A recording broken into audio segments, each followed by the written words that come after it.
Bab 083. Perumpamaanmu itu terlalu jauh sayang, kasihan sekali jika ada orang yang memiliki otak sebesar buah rambutan. Mereka pasti tidak akan mengerti dengan ucapanmu itu. Andara hanya geleng-geleng kepala melihat istrinya, sampai sekarang ia masih tidak mengerti kenapa ia yang begitu kalem bisa begitu mencintai salah satu penduduk bikini bottom macam Alana. Demi kerang ajaib, Andara masih tak paham dengan hatinya. Aku hanya berharap jika Stefano berhasil mencetak cucu untukku, aku ingin sekali melihat bagaimana reaksi anak dedemit itu nanti. Oh ya ampun, bahkan anakku saja belum bisa berjalan tapi aku sudah memikirkan seorang cucu. Hua, apa aku sudah tua? Tanyanya pada Andara yang sudah mulai mengantuk. Mendengar tidak ada jawaban, Alana pun langsung melihat ke arah Andara, yang sudah setengah sadar. Mas, aku bicara padamu. Siapa yang berani berkata kalau istriku sudah tua? Akan aku beri pelajaran orang itu. Ucap Andara. 59. Sepertinya pria ini memang tidak begitu menyimak apa yang dikatakan oleh Alana, karena tadi ia hampir saja masuk ke dunia mimpi. Tidak ada. Akan aku buat abon jika ada berani mengatakan hal itu padaku. Seru Alana. Oh syukurlah. Tapi jika Tante Lydia yang mengatakan kalau kau sudah tua. Kau tidak usah marah sayang, kau tinggal bilang jika dia lebih tua darimu. Ucap Andara. Sudahlah, sebaiknya Mas tidur saja. Jawab Alana. Ia merasa jika otak Andara sedang tidak konek sekarang. Ternyata berbicara dengan orang yang mengantuk sangat tidak baik untuk kesehatan ginjalnya. 60. Keesokan harinya, pengantin baru mulai keluar dari kamar mereka masing-masing, bersiap untuk kembali ke rumah yang akan menjadi tempat tinggal mereka. Stefano akan kembali ke rumah yang pernah ditinggali bersama Lydia, rumah yang sempat terjual demi menutupi kerugian perusahaan. Kini, rumah itu telah dikembalikan oleh Andara kepada Stefano dan Lydia. Sementara itu, Aira akan dibawa Damian ke rumahnya, di mana adik dan neneknya yang sedang sakit menunggu kehadiran mereka. Mereka bertemu di lobi hotel saat mereka hendak pulang. Damian menyapa kedua kakak iparnya dengan ramah, pria tampan itu memang selalu bersikap ramah pada siapapun. Kalian akan langsung pulang? Tanya Damian. Iya. Kami akan pulang dan beristirahat di rumah saja. Karena Aura merasa tidak betah, dan ingin pulang saja, jawab Stefano. Bukankah Papa sudah mengunci kamarmu, Aura? Ucap Aira. Damian merasa kasihan pada sepupu istrinya itu, ia tahu bagaimana Aura diperlakukan di sana. Akan tetapi, ucapan Aira seolah ingin memberitahu jika Marvin sudah tidak menginginkan lagi kehadiran Aura di sana. Aku tahu, jawab Aura dengan nada bersedih. Ia sedih karena masih ada foto ibuku di kamar yang dikunci oleh Marvin. Foto itu begitu berharga bagi Aura, namun belum sempat Aura ambil karena kondisi kemarin. Memangnya mau apa dia ke rumahmu? Tanya Stefano dengan nada sinis. Aira tidak menjawab, dan malah memalingkan wajahnya. Aura berusaha menahan air mata, dan berpikir, apakah Aira membencinya. Namun, dia tak mampu untuk bertanya, hanya berharap suatu saat Aira bisa mengerti perasaannya.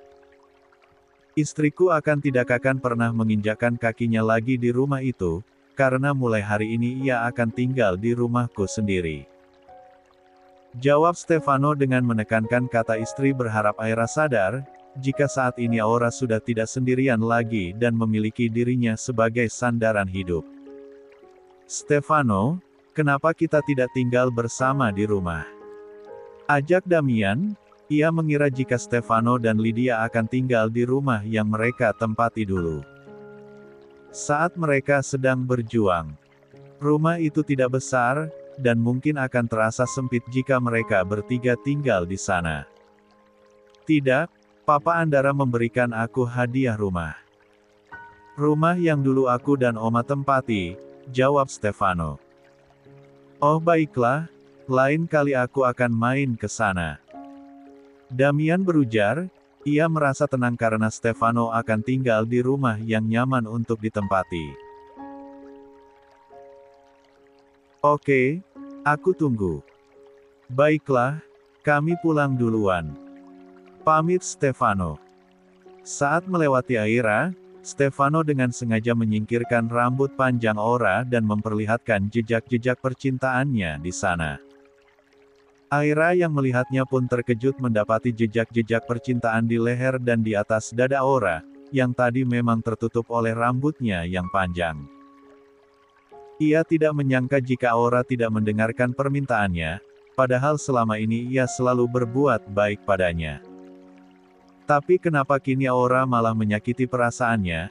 Ia tidur dengan pria yang selama ini Aira inginkan. 61.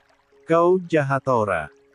Di rumahnya Lydia sudah menyiapkan sambutan untuk cucu dan juga cucu menantunya. Ia meminta para pelayan untuk menyiapkan makanan kesukaan Stefano. Juga menyiapkan kamar yang akan ditempati oleh Stefano dan Aura nanti. Betapa bahagianya hati Lydia, karena saat ini mereka bisa hidup kembali seperti dulu. Ia bahagia karena mampu melewati semua cobaan yang begitu berat kemarin. Namun, semua cobaan itu justru membuat hidupnya jauh lebih kuat dari sebelumnya. Ia kini bisa lebih mengstefanoi orang lain. Termasuk para pelayan yang ada di rumah itu. Pagi ini Noah disibukkan oleh bayi kecilnya yang cantik. Ia sibuk membuat susu mengganti popoknya juga pakaiannya. Setiap pagi Noah lah yang melakukannya dan tidak membiarkan Elisa melakukannya sendiri. Menurutnya Elisa sudah terlalu lelah. Jadi, biarlah ia yang menjadi papa siaga. Noah, apa yang kau lakukan pada cucuku? Tanya Adrian. Shoot, pelankan sedikit suaramu wahai kakek.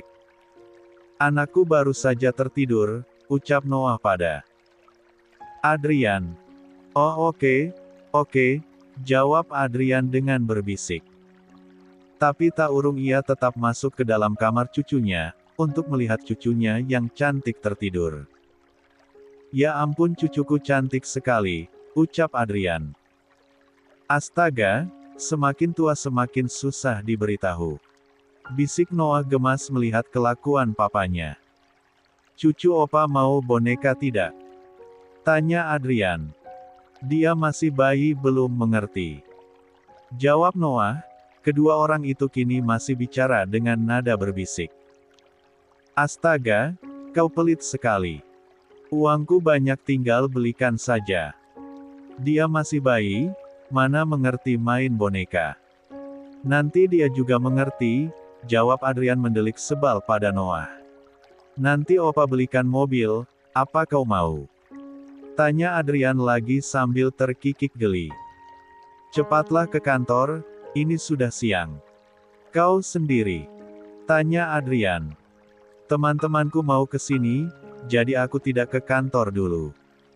Baiklah, kalau begitu papa duluan. Tapi aku ingin mencium cucuku dulu. Sudah sikat gigi kan? Anak kurang ajar. Tentu saja sudah. Kau pikir aku ayam yang tidak pernah menyikat gigi pagi-pagi? Ayam itu tidak punya gigi, jangan mengarang cerita. Adrian tidak mempedulikan ocehan Noah. Ia menciumi pipi bayi cantik itu lalu pergi dan berpamitan.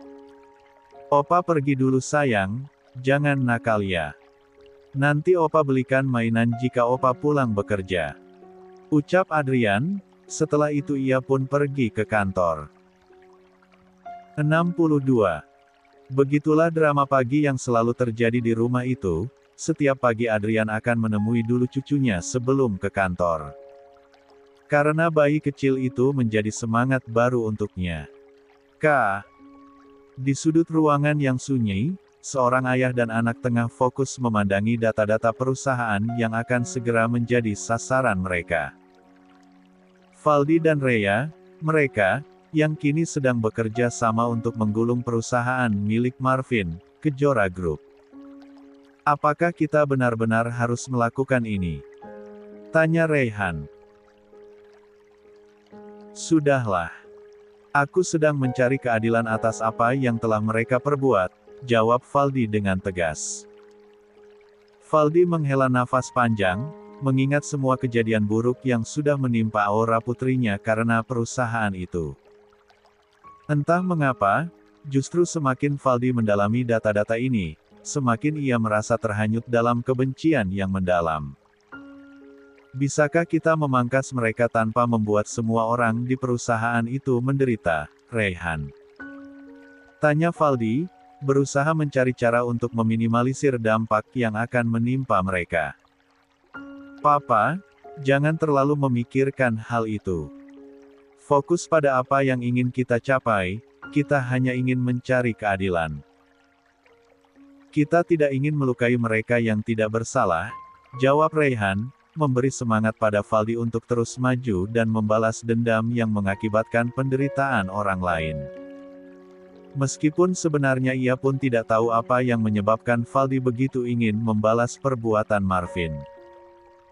Valdi hanya bercerita, jika ia ingin membalas perbuatan Marvin yang telah menyakitinya dan membuat ia menderita. Bagi Valdi yang memang memiliki separuh kekuasaan Kelu Stefano Bahi, juga ia yang masih menyandang nama Bahi membuatnya tak begitu sulit untuk menjatuhkan perusahaan Marvin yang levelnya masih di bawahnya. Ngomong-ngomong, kenapa Papa ingin sekali menghancurkan perusahaan itu? Tanya Reyhan. Aku ada urusan pribadi dengan pria sombong itu.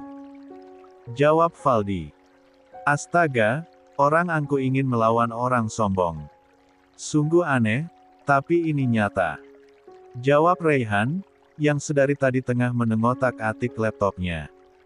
Aku merasa bangga dan angkuh, rasanya wajar saja mengingat kekayaanku. Aku sangat kaya, tidak seperti dia yang hanya memiliki setengah kekayaan yang kupunya. Aku mulai menyadari betapa kurang ajarnya dia, bahkan mencoba menguasai harta yang sebenarnya bukan miliknya. Tak hanya itu, ia juga menelantarkan dan memperlakukan anak dari pemilik harta dengan cara yang kejam. Sungguh manusia yang tak tahu diri, ucap Valdi dengan penuh penekanan. Valdi menghela napas, rokok di tangannya seakan melambangkan rasa frustrasi yang semakin memuncak. Dalam kemarahannya, ia menggosok rokoknya sampai hancur, mencerminkan kebencian yang menggebu di dalam hatinya. Orang sepertinya harus dihukum, dan ia harus mengembalikan hak yang seharusnya diterima oleh yang berhak, ucapnya dengan penuh kesal, berharap suatu saat keadilan akan ditegakkan. Untuk pertama kalinya, Valdi merasa begitu terluka. Saat melihat kehidupan putrinya yang jauh dari kata bahagia. Marvin, tunggulah kehancuranmu. 63. Apa ini? Tanya Reyhan tiba-tiba.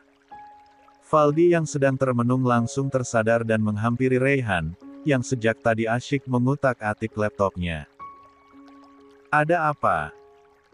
Tanya Valdi, apa anaknya ini mengalami kesulitan atau masalah, yang jelas ia tidak boleh gagal dalam menghancurkan Marvin.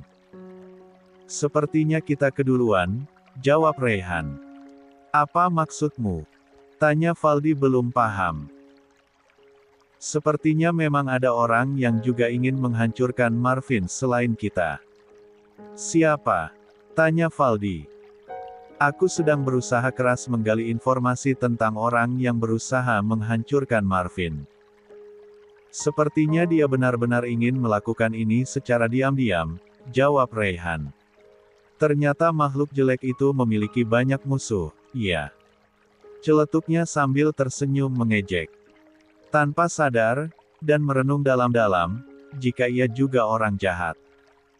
Sadarlah, Pak. Kau ini juga tergolong orang jahat. Reyhan terdiam dan menggelengkan kepala, Menyadari betapa sulitnya ia menyadarkan papanya yang jahat dan tidak tahu diri, sayangnya ia menyayangi papanya itu. Tapi di dalam hatinya, ada rasa penasaran, siapa sebenarnya musuh Marvin, dan kenapa Valdi juga begitu menginginkan Marvin hancur. Saat ini di rumah Noah begitu ramai dengan kedatangan Alana, Diandra, Stefano dan Aura. Di sana juga ada Damian dan Aira yang ikut menjenguk bayi Noah dan juga Elisa. "Siapa nama anakmu?" tanya Diandra pada Noah. Dengan senyum serta ekspresi malu-malu kambing, Noah menyebutkan nama putrinya. "Namanya, Nasya," jawab Noah masih dengan senyum yang membuat gatal jantung. "Nasya?" tanya Alana. "Iya, artinya Noah dan Elisa," jawab Noah dengan bangga. "Kenapa tidak Noel atau Elno saja, sama-sama Elisa dan Noah?" Alana tertawa saat mengatakan hal itu. "Hei Alana, kau memang mertua durjana. Anakku itu sangat cantik, jadi namanya juga harus cantik," jawab Elisa sambil membawa beberapa camilan untuk disajikan di sana. "Bayinya cantik sekali," ucap Aura sambil menggendong bayi itu. "Terima kasih, aku memang cantik," jawab Elisa. "Kami sedang membahas tentang bayimu, bukan tentang dirimu," ujar Stefano pada Elisa. "Aku tahu, tapi anakku cantik karena ibunya juga cantik, kan?" jawab Elisa tidak mau kalah. "Oh iya, di sini kan ada 2 pengantin baru. Bagaimana malam pertama kalian? Semoga acara tebar benih kalian lancar ya. Tapi jika dilihat, sepertinya putraku ini telah menebar benihnya dengan sangat lancar." Alana 64.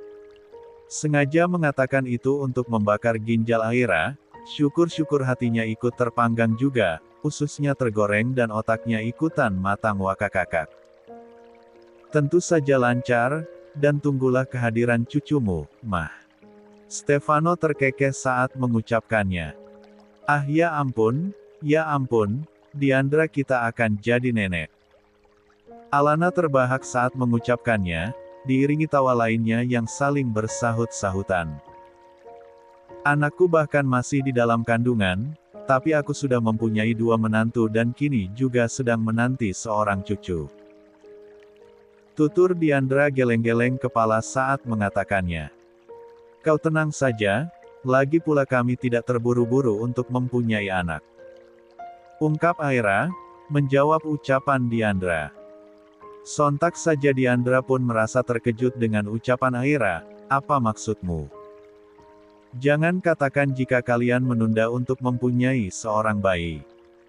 Memangnya apa yang kalian tunggu? Kalian sudah cukup dewasa aku mempunyai seorang anak. Kalian juga sudah menikah, sudah hal lumrah jika seorang suami istri memiliki seorang bayi bukan?" tanya Diandra. "Memangnya kenapa kalau kami ingin menunda untuk memiliki anak, apa itu masalah untukmu?" tanya Aira. "Aira, bicaralah yang sopan pada Mamah Diandra." Damian menegur Aira, agar bersikap sopan kepada ibu sambungnya. "Bagaimanapun juga Diandra tetaplah istri dari papanya Deo yang harus ia hormati. Dan Aira, istrinya ini bahkan tidak memanggil Diandra dengan sebutan Mama." Dan hal itu membuat Damian merasa tidak nyaman dan juga merasa jika sikap Aira memang tidak bisa dibenarkan. "Usia kita bahkan tidak jauh, kenapa aku harus begitu menghormatinya?" tanya Aira balik. "Hah begini, kalau bayi kurang minum susu?" gumam Alana, sambil menatap sebal ke arah Aira. "Aku bukan bayi." "Memang bukan, lagi pula siapa yang mengatakan jika kau adalah seorang bayi?" tanya Alana. "Bayi dedemit, itu yang benar," Alana membatin. Aira mendelik sebal pada orang-orang yang ada di sana, lalu pergi meninggalkan mereka semua untuk keluar dari rumah itu dan memilih untuk diam di taman rumah itu. Aira bertanya-tanya dalam hati, apa yang sebenarnya mereka pikirkan? Kenapa harus aku yang melihat kebahagiaan mereka yang terang-terangan seperti ini? Apakah mereka menikmati penderitaanku? Atau mungkin mereka merasa puas melihat hatiku yang hancur? Tadi ia menatap Aura yang sedang menggendong bayi, kemudian ia mengingat kembali pertemuannya dengan Stefano. Kenapa aku harus berada di sini? Ini bukan pilihan hidupku. Aku bukan siapa-siapa di hatinya, kenapa aku tenggelam dalam drama kehidupan ini?